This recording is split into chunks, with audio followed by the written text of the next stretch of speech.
মধ্যপ্রাচ্যের ভূ রাজনীতি আবারও আন্তর্জাতিক অঙ্গনের অন্যতম আলোচিত ইস্যুতে পরিণত হয়েছে। সাম্প্রতিক সময়ে ইরানের সামরিক সক্ষমতা, ক্ষেপণাস্ত্র কর্মসূচি এবং পারমাণবিক কার্যক্রম নিয়ে নতুন করে শুরু হয়েছে জোরালো বিতর্ক। একদিকে যুক্তরাষ্ট্র ও ইসরায়েল নিরাপত্তা ঝুঁকির কথা তুলে ধরে উদ্বেগ প্রকাশ করছে, অন্যদিকে তেহরান বলছে তাদের সামরিক ও প্রতিরক্ষা কর্মসূচি সম্পূর্ণভাবে দেশের নিরাপত্তা নিশ্চিত করার জন্য পরিচালিত হচ্ছে। এই পাল্টাপাল্টি অবস্থানের কারণে গোটা মধ্যপ্রাচ্যে আবার উত্তেজনা বৃদ্ধি পাওয়ার আশঙ্কা তৈরি হয়েছে। আন্তর্জাতিক বিশ্লেষকদের মতে বর্তমান পরিস্থিতি শুধু আঞ্চলিক নিরাপত্তাকেই নয়, বৈশ্বিক কূটনীতি ও অর্থনীতিকেও প্রভাবিত করতে পারে। ইরানের ক্ষেপণাস্ত্র কর্মসূচি দীর্ঘদিন ধরেই পশ্চিমা বিশ্বের নজরদারির কেন্দ্রে রয়েছে। সাম্প্রতিক বিভিন্ন বিশ্লেষণে দাবি করা হয়েছে দেশটি তাদের দূরপাল্লার ক্ষেপণাস্ত্র প্রযুক্তিতে উল্লেখযোগ্য অগ্রগতি অর্জনের চেষ্টা চালিয়ে যাচ্ছে। যদিও এসব সক্ষমতার প্রকৃত পরিধি নিয়ে বিভিন্ন পক্ষের মধ্যে মতপার্থক্য রয়েছে, তবুও বিষয়টি আন্তর্জাতিক নিরাপত্তা আলোচনায় গুরুত্বপূর্ণ স্থান দখল করে আছে। যুক্তরাষ্ট্র ও তার মিত্ররা বলছে এই ধরনের প্রযুক্তিগত উন্নয়ন ভবিষ্যতে আঞ্চলিক স্থিতিশীলতার জন্য চ্যালেঞ্জ তৈরি করতে পারে। অন্যদিকে ইরানের পক্ষ থেকে বারবার বলা হয়েছে তাদের প্রতিরক্ষা কর্মসূচি কোনো দেশের বিরুদ্ধে আগ্রাসনের উদ্দেশ্য নয়, বরং সম্ভাব্য হুমকি মোকাবেলার জন্য গড়ে তোলা হয়েছে। ইসরায়েলের রাজনৈতিক ও নিরাপত্তা মহলেও ইরানকে ঘিরে উদ্বেগের বিষয়টি নতুন নয়। ইসরায়েলের বিভিন্ন কর্মকর্তা অতীতেও একাধিকবার দাবি করেছেন ইরানের সামরিক ও পারমাণবিক কর্মসূচি ভবিষ্যতের নিরাপত্তা পরিবেশকেও আরও জটিল করে তুলতে পারে। একই সময়ে তেহরান এসব অভিযোগ প্রত্যাখ্যান করে বলছে তারা আন্তর্জাতিক আইন মেনেই নিজেদের প্রতিরক্ষা সক্ষমতা বৃদ্ধি করছে। এর ফলে দুই দেশের মধ্যে চলমান উত্তেজনা কূটনৈতিক সমাধানের পরিবর্তে আরও কঠিন অবস্থানে পৌঁছেছে বলে মনে করছেন পর্যবেক্ষকরা। বিশ্লেষকদের মতে মধ্যপ্রাচ্যের শক্তির ভারসাম্য রক্ষার প্রশ্নে ইরান, ইসরায়েল এবং যুক্তরাষ্ট্রের ভূমিকা অত্যন্ত গুরুত্বপূর্ণ। প্রতিটি পক্ষ নিজেদের নিরাপত্তা ও কৌশলগত স্বার্থকে সর্বোচ্চ অগ্রাধিকার দিচ্ছে। এই বাস্তবতায় নতুন কোনো সামরিক পদক্ষেপ বা উত্তেজনাপূর্ণ বক্তব্য দ্রুতই বড় ধরনের সংকটের রূপ নিতে পারে। তাই আন্তর্জাতিক মহল বারবার সংযম প্রদর্শনের আহ্বান জানিয়ে আসছে।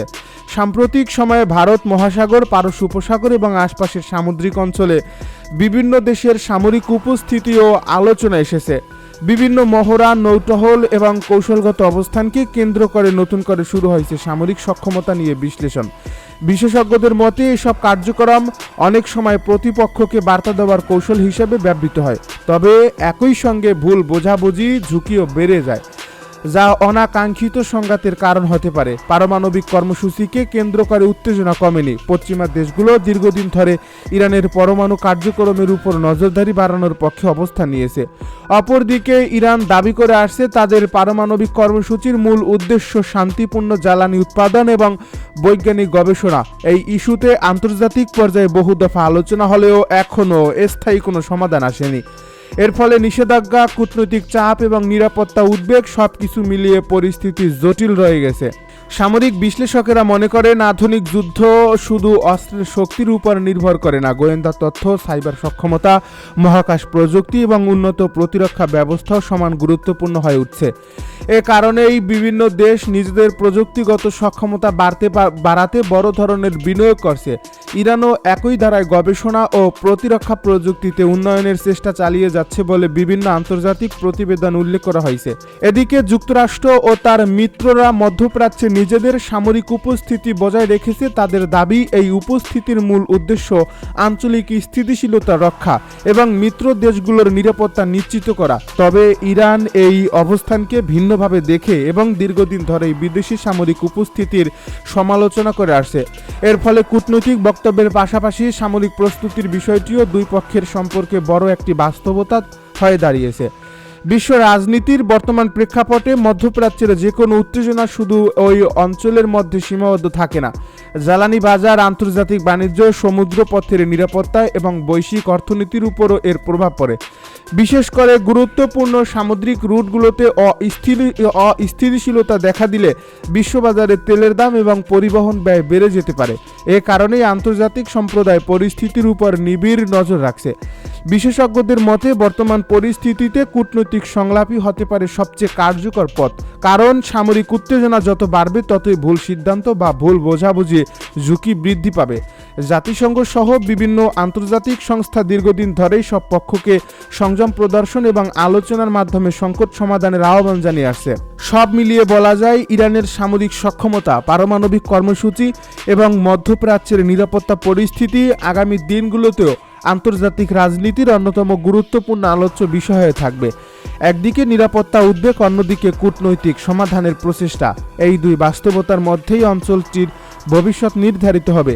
পরিস্থিতি কোন দিকে মোড় নেবে তা নির্ভর করবে সংশ্লিষ্ট দেশগুলোর সিদ্ধান্ত, আন্তর্জাতিক কূটনৈতিক উদ্যোগ এবং ভবিষ্যতের রাজনৈতিক ঘটনা প্রবাহের উপর। তাই বিশ্ববাসীর দৃষ্টি এখনও মধ্যপ্রাচ্যের দিকেই নিবদ্ধ রয়েছে। এর ফলে এই রুটে সামান্য অস্থিরতা আন্তর্জাতিক বাজারে বড় ধরনের প্রভাব ফেলতে পারে। জ্বালানি বিশেষজ্ঞরা মনে করছেন, যদি পরিস্থিতি আরও অবনতির দিকে যায় তাহলে বিশ্ববাজারে তেলের দাম দ্রুত বৃদ্ধি পেতে পারে এবং এর প্রভাব পড়তে পারে বিভিন্ন দেশের অর্থনীতিতে।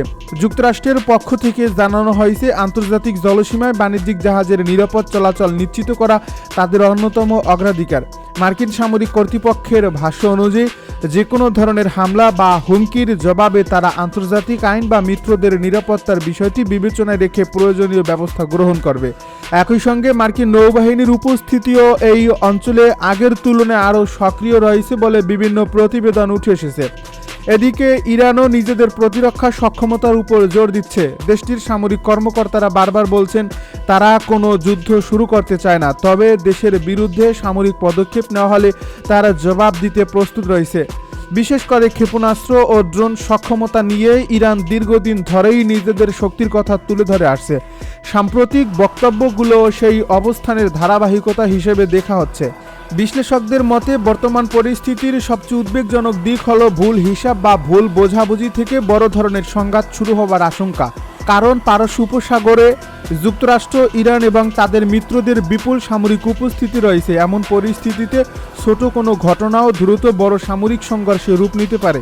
অতীতে এই অঞ্চলে এমন একাধিক ঘটনার নজির রয়েছে যেখানে সীমিত উত্তেজনা অল্প সময়ের মধ্যেই আন্তর্জাতিক সংকটে পরিণত হয়েছে। হরমুজ প্রণালীকে ঘিরে নিরাপত্তা পরিস্থিতি নিয়ে ইতিমধ্যে আন্তর্জাতিক শিপিং কোম্পানিগুলো সতর্ক অবস্থানে রয়েছে। অনেক প্রতিষ্ঠান তাদের জাহাজ চলাচলের রুট পুনর্মূল্যায়ন করছে। একই সঙ্গে বিমা ব্যয় বেড়ে যাওয়ার আশঙ্কাও দেখা দিয়েছে। যদি এই অনিশ্চয়তা দীর্ঘস্থায়ী হয় তাহলে বৈশ্বিক সরবরাহ ব্যবস্থায় চাপ তৈরি হতে পারে। রাজনৈতিক পর্যবেক্ষকরা বলছেন, ওয়াশিংটন এবং তেহরানের মধ্যে সরাসরি কূটনৈতিক যোগাযোগ দীর্ঘদিন ধরেই সীমিত। এর ফলে উত্তেজনা প্রশমনে তৃতীয় পক্ষের ভূমিকা অত্যন্ত গুরুত্বপূর্ণ হয়ে উঠছে। ইউরোপের কয়েকটি দেশ, উপসাগরীয় অঞ্চলের কিছু রাষ্ট্র এবং আন্তর্জাতিক সংস্থাগুলো পরিস্থিতি শান্ত করার জন্য কূটনৈতিক উদ্যোগের আহ্বান জানিয়েছে। তাদের মতে, সামরিক উত্তেজনা বাড়লে পুরো মধ্যপ্রাচ্য নতুন অনিশ্চয়তার মধ্যে পড়বে। এদিকে যুক্তরাষ্ট্রের রাজনৈতিক নেতৃত্ব ইরান ইস্যুতে কঠোর অবস্থানের কথা পুনর্ব্যক্ত করেছে। ওয়াশিংটনের বক্তব্য, আন্তর্জাতিক বাণিজ্যিক জাহাজ কিংবা মিত্র দেশগুলোর নিরাপত্তা হুমকির মুখে পড়লে তারা তা মেনে নেবে না। তবে একই সঙ্গে যুক্তরাষ্ট্রের কর্মকর্তারা কূটনৈতিক পথও পুরোপুরি বন্ধ হয়ে যায়নি বলে ইঙ্গিত দিয়েছেন। তারা বলছেন, উত্তেজনা কমাতে সব ধরনের দায়িত্বশীল উদ্যোগকে স্বাগত জানানো হবে। অন্যদিকে ইরানের কর্মকর্তারা বলছেন, তাদের বিরুদ্ধে চাপ সৃষ্টি বা সামরিক শক্তি প্রদর্শনের মাধ্যমে কোনো সমাধান সম্ভব নয়।